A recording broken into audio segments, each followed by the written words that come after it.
2026 தேர்தலில் அதிமுக வாழ்வா சாவா போராட்டம். இந்த தேர்தலில் ஜெயிக்கல அப்படின்னு சொன்னா சிறிய கட்சிகள்லாம் மேல எழுப்பி வந்துருவாங்கன்னு சொல்லி அதிமுகவுடைய துணை பொதுச் செயலாளர் கே பி முனுசாமி பேசி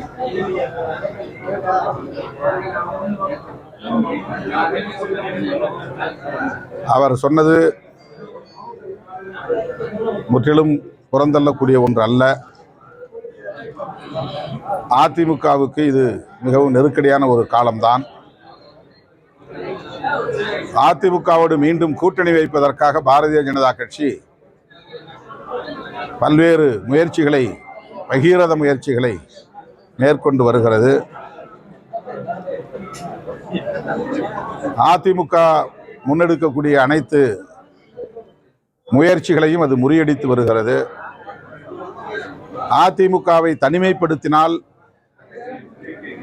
வேறு வழியில்லாமல் பாரதிய ஜனதாவோடு தான் சேர்ந்தாக வேண்டும் என்கிற ஒரு நெருக்கடியை திட்டமிட்டே உருவாக்கி வருகிறது.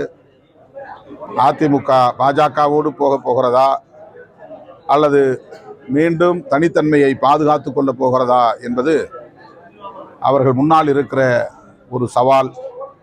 அதைத்தான் அதிமுகவின் துணை பொதுச் செயலாளர் சுட்டிக்காட்டியிருக்கிறார் என்று நான் கருதுகிறேன்.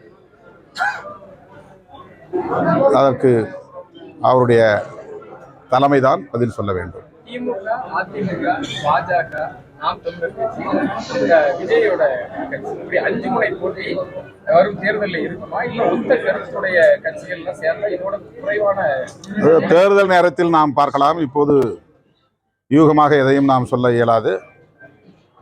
எத்தனை முனை போட்டி நடந்தாலும் திமுக தலைமையிலான மதசார்பற்ற முற்போக்கு கூட்டணி தான் இங்கே ஆட்சியை கைப்பற்றும். இந்த கூட்டணி இந்தியாவுக்கே ஒரு முன்மாதிரி கூட்டணியாக இருக்கிறது, வலுவோடு இருக்கிறது,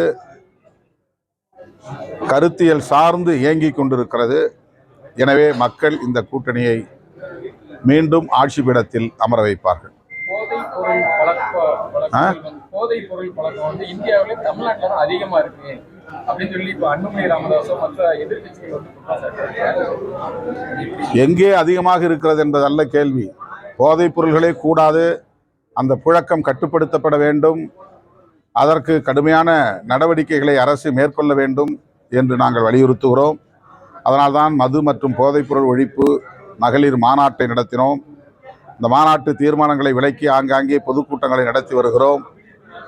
அனைத்து கட்சியினரும் ஒருங்கிணைந்து மது மற்றும் போதைப் பொருள்களுக்கு எதிராக போர்க்குரல் எழுப்ப வேண்டிய தேவை எழுந்துள்ளது. இது ஒரு தேசிய பிரச்சனை.